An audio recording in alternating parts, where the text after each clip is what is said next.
James was not in a good mood. He grumbled dreadfully as he hauled a long line of dirty trucks across a grey, unfamiliar landscape. He had unfortunately been in the wrong place at the wrong time. A diesel from the other railway had broken down, and it needed to take a goods train from Barrow to a little station in the countryside.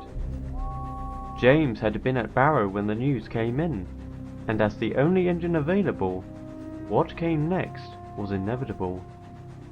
To James, pulling trucks was bad enough.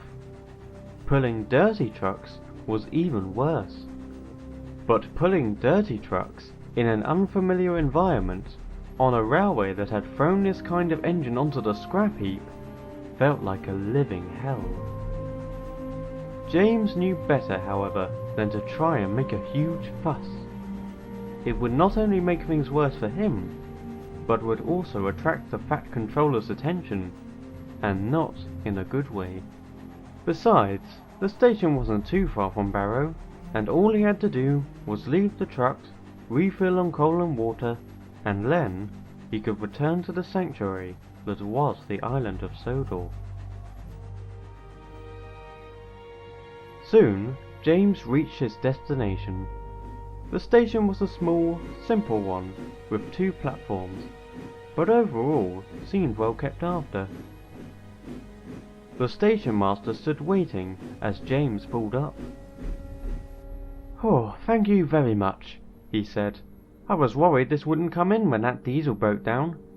Good thing you were around. There's a water tower and coal bunker over there." He pointed to a set of sidings behind the opposite platform from his. James could make out the tower and bunker, only slightly illuminated by the station lights. He could also see several boxy shapes lined up on one of the tracks. James assumed they were a line of vans, but upon closer inspection, he found out he was wrong. The boxy shapes were not vans, or rolling stock of any kind. They were actually a long line of diesels. James recognized them as Class 08 shunters. He had seen many of them at Barrow's yards. From what he heard, they were one of the most efficient modern shunters, as well as one of the other railway's most successful diesel designs. It was odd, though, that so many shunters would be here. A little station like this shouldn't need that many. Once he had shunted his trucks away, James steamed over to the water tower and coal bunker. The diesel stood in front of him, on the opposite siding. James didn't make eye contact. He was not in the mood for a conversation. So he sat there, waiting, as his crew went about refilling his tender. "I can't remember the last time I saw a steam engine here." James looked up. There were no people around, other than his driver and fireman, and he knew that voice wasn't theirs. James glanced over at the diesel, at the front of the line, staring blankly at him, its eyes weary and lifeless. James also noticed its body, rusty and dirty. It would seem it hasn't been cleaned in a long time. Then again, most shunters James saw were rarely looked after, in terms of their appearances, so he didn't think much of it. "What's it to you?" he grunted rudely. The diesel said nothing for a moment. It looked at the red engine all over. "You are quite a sight around here. Never seen a steam engine so clean, nor in such a bright color."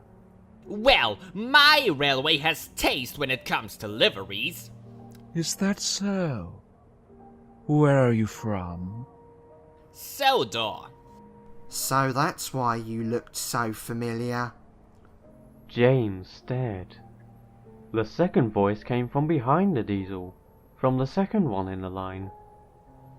It wasn't as rusty as the first, and James could tell it had once been in a black livery.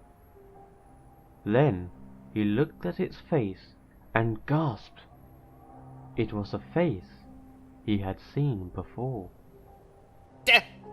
Diesel? It was him, and yet he looked so different. He didn't seem like the devious, deceptive shunter he and the other engines saw all those years ago. Instead, he looked tired, sad, and quite lonely. Oh, so you two have met? I was on his railway long ago for a brief time. It didn't go well. What are you doing here? In fact, what are all of you doing here? Why would a station and yard this small need so many shunters? And who said we were shunters here? James raised an eyebrow. That was an unusual response. What do you mean? In case it wasn't clear from our conditions, we are not shunters. Not anymore. We have all been put here to await our inevitable fates. Now, James was even more confused, and also a little nervous. The tone in this Diesel's voice was starting to make him feel uneasy. But he tried not to show it. What fate? The Diesel gave a groan, filled with frustration. Is that why you weren't on his railway long, Diesel? He was that blind and brainless it was driving you insane? He was interrupted by James as he let off steam furiously. For your information, that Diesel tried to frame one of our engines, but we found him out and kicked him off our island. You think that just because I'm a steam engine you have any right to insult me like that? I'm just baffled that based on all that you see, you can't come to the obvious conclusion. What obvious conclusion? That we are all going to be scrapped, James! No one said anything. The silence lasted for quite some time. Then, James started to laugh. The two Diesels gave no response. Don't be so ridiculous! Do you really think you're in the same boat as our steam engines? Most of us are gone now because of you Diesels. How can you be under any threat? The Diesel sighed heavily. It seemed he was finding James quite exhausting. So that explains it all. You aren't brainless. You just don't know the truth. You've grown up on the belief that only steam engines are in danger of being scrapped. But diesels, they get off free. Nothing for them to fear at all. For a time, I once thought the same thing. A few of us here did. We thought we would never be thrown away, and that we would last forever, as long as we could function. However, the men at the workshops are always working to either improve old designs or create new ones. And sometimes they come up with something that meets all their expectations.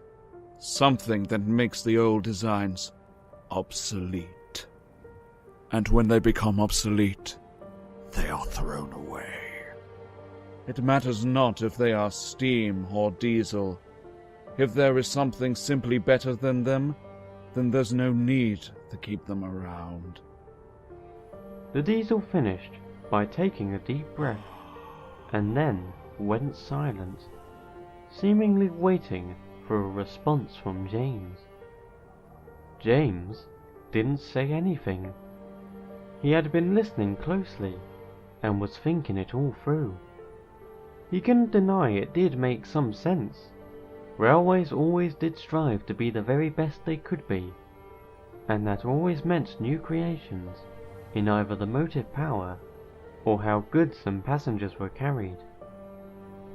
Even so, he wasn't entirely sure if this really did apply to diesels, as the one in front of him claimed. Diesel was watching the red engine closely, and could tell exactly what he was thinking. If you still don't believe what the engine is saying, How do you explain that over there? His eyes turned to his left. James looked over to what he was referring to. And then he froze. What? What he saw couldn't be real. There was no way it was. There, on the ground alone, stood the rusted remains of a diesel, the same kind as the ones that stood before him. It was faceless, had no wheels or buffers. It was nothing more than an empty shell. That poor engine was cut up 2 days ago. He accepted it, but only hoped it would be quick and painless. Unfortunately, that isn't how it goes. James felt sick in the boiler. He looked at the long line of diesels, most of which hadn't spoken once, or even responded to anything that had been said. He could only imagine now how they must feel. Lonely and worthless. James for many years had made his distaste of diesels very clear. He thought almost all of them were rude, disrespectful and troublesome. There were exceptions, of course. Boko, Bear, Mavis and even Daisy. But they were a minority. What he didn't make public though, was that to some extent, he wished that diesels also faced the scrapyard. That way, they would get a taste of their own medicine. He believed such a thing would never happen, but he still thought about it. Now, he had come to the realization that what he had wished for was happening, and yet, it felt wrong. It was horrific and undeserved, even for Diesel. What he did all those years ago was truly disgraceful, but this was too far as a punishment. No engine should ever have to go through this. Just then, James's crew entered his cab. He had been fully refilled with coal and water, and it was now time to leave. James looked over at the diesels one final time, who just stared blankly back. Just as the driver opened the regulator, James spoke quietly. I'm sorry. Without saying any more, James puffed out of the siding and began his long journey back home.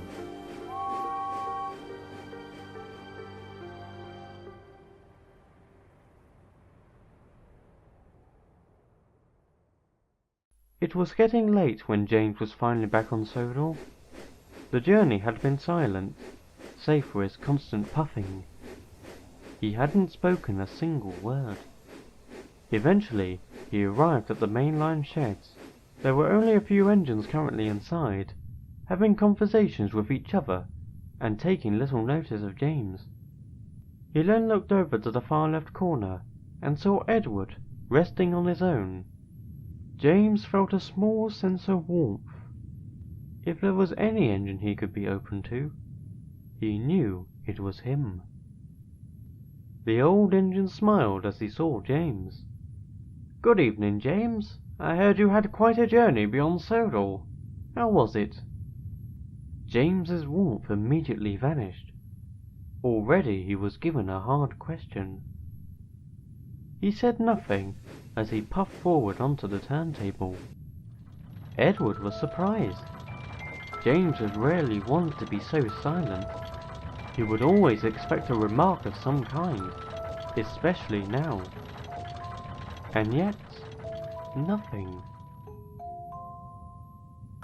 He watched as James slowly backed down next to him. "James? What's the matter?" James looked up at Edward. He was unsure if he was really ready to tell Edward what had happened. But he knew Edward was worried, and saying nothing wouldn't get rid of that. So, He took a deep breath and told him everything. He told him about Diesel, about the other shunters, about what they said, and how he had learned a cold hard truth that struck back so many things he had believed for years. Edward listened carefully. "Oh, I'm sorry, James. No engine should ever have to see something so horrible." He looked closely at James, noticing his expression. Not only could he see sorrow, but also guilt. He didn't need to ask though, as he knew exactly what he felt guilty of. "As hard as it may have been, I can tell you have learned a very important lesson." James completely understood. He slowly backed further into the dark corner of the shed. A sadder and wiser engine.